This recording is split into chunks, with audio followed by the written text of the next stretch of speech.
Mga kababayan, magandang araw. Isang mainit-init at nagbabagang balita na naman ang ating hihimayin ngayon. Isang blind item muna ang ating uumpisahan para magising ang inyong mga dugo. Sino itong senador na akala mo'y laging banal kung magsalita? Pero ngayon ay nanginginig ang tuhod dahil sa matinding backlash sa social media. Sino itong politiko na mukhang lalayasan na mismo ng kanyang sariling solidong baluarte at mga miyembro ng kanilang religious group, mga kaibigan, no? Truth bomb, walang iba yan kundi si Senador Joel Villanueva. Ano itong nababalitaan natin ng mga mismong miyembro ng Jesus is Lord, JIL movement, ay dismayado sa kanyang naging desisyon. Ang dahilan, ang biglaang pagtalon at paglipat nila niya sa tinatawag na Gatchalian Black o Senator Win Gatchalian at Senator Joel Villanueva. Ano ba itong laro ninyo sa Senado? Akala nyo ba ay hindi nakikita ng taong bayan ang inyong mga political na maniobra? Hoy, gising! Nakatikim kayo ngayon ng restback mula sa taong bayan. Okay, bakit ba natin ito kailangan pag-usapan? Bakit ba ito mahalaga sa bawat ordinaryong Pilipino, sa mga masisipag nating OFWs at sa mga nagbabayad ng buwis? Simple lang, dahil ang Senado ay hindi ninyo personal na palaruan. Ang Senado ay hindi lugar para sa mga politikal na trapo na naghahanap lang ng proteksyon o bagong alyansa para sa darating na eleksyon. Kapag ang isang mambabatas ay nagdedesisyon base sa pansariling strategy at hindi para sa interes ng bayan, sino ang nagdurusa? Ang masa. Ang hustisya ang direktang tinatamaan dito. Ang tanong ng marami sa social media, para saan ang black na yan? Para ba sa kapakanan ng bansa o para sa proteksyon ng inyong mga personal na interes? Kaya hindi na natin masisisi ang mga netizens kung bakit ganito na lang ang galit at backlash na inaabot ninyo ngayon, mga kaibigan. Okay pumasok tayo ngayon sa ating deep explainer para maintindihan ng ating mga kabataan at mga masusuring taga-subaybay at matatalinong taga-subaybay ang tunay na kalakaran. Bakit nga ba naging mitsa ng diskontento ang paglipat na ito? Look at the documents. Look at the alignment in the Senate.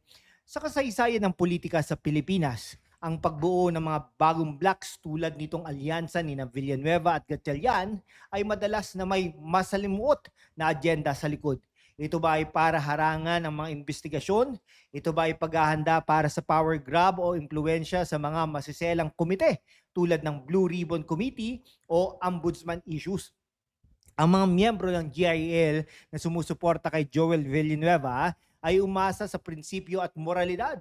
Pero nang makita nilang nakikipag-alyansan ito sa mga grupong tradisyonal at puno ng kontrobersiya, natural na makaramdam sila ng pagkabigo.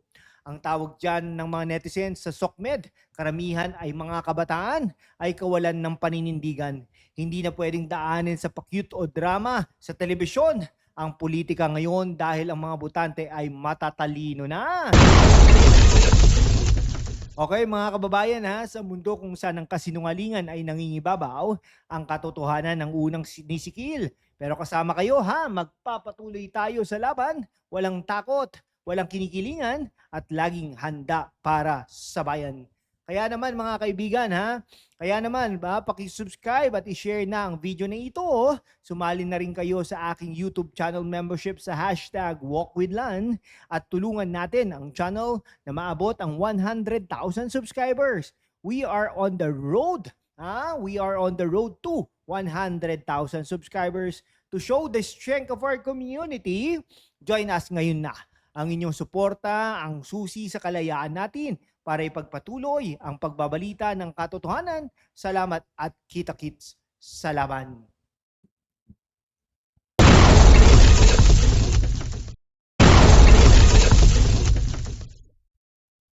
Okay, pero teka muna, hindi pa tayo tapos, mga kababayan.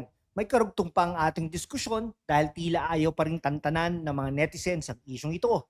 Hoy, Senador Joel at Senator Win, makinig kayo ng mabuti. Akala nyo ba ay makakalusot ang estilong ito sa modernong panahon?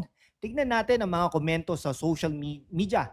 Ito ang tinatawag nating organic backlash. Sabi ng isang netizen, akala ko ba para sa Diyos at sa bayan ang paninindigan? Ba't ngayon para sa mga poder ng at alyansa? Boom! No? Sa pool. Iyan ang realidad na ayaw ninyong harapin. Ang mga JIL members na, napagod na, nagbuhos ng pawis at nagtiwala sa inyo, ngayon ay nagtatanong, saan napunta ang mga binitawang pangako noong kampanya, mga kaibigan?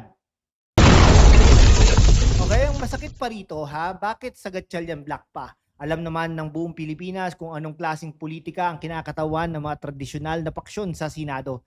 Ito ba ay diskarte para sa political survival? Kasi kung titignan mo ang takbo ng hangin, mukhang natatakot kayong maiwan sa kangkungan pagdating sa susunod na eleksyon. Ganyan ba kayo kabalat sibuyas na hindi ninyo kayang tumayo sa sarili ninyong mga paa nang walang kinakapitan na bagong koalisyon? Mga kababayan, kitang-kitang pattern kapag ang isang politiko ay nagsisimulang makaramdam ng banta sa kanyang posisyon o kaya naman ay may iniiwasang investigasyon sa hinaharap, biglang nag-iiba ang kulay. Parang hunyango kung magpalit ng anyo, pero ang nakalimutan nina Villanueva at Gatchalian, ang mga Pilipino ngayon, lalo na ang mga kabataan at OFWs, nagising ang kaisipan ay hindi na basta-basta nadadaan sa magagarbong talumpati sa Senado.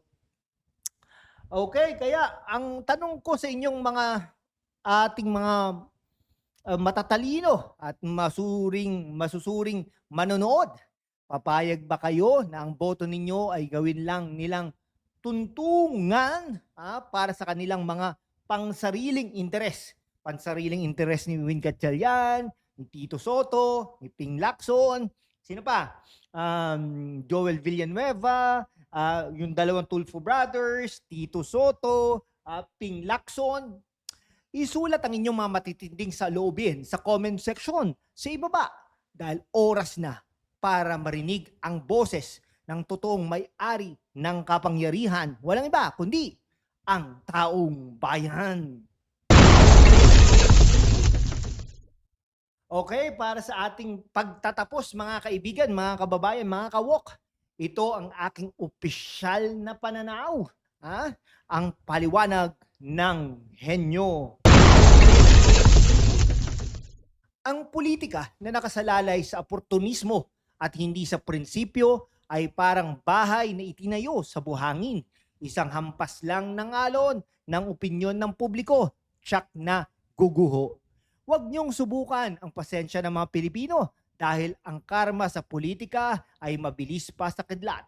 Ako silan, nag-iiwan sa inyo ng hamon, manatiling gising, manatiling mapagmatsyag, hanggang sa muli, kababayan.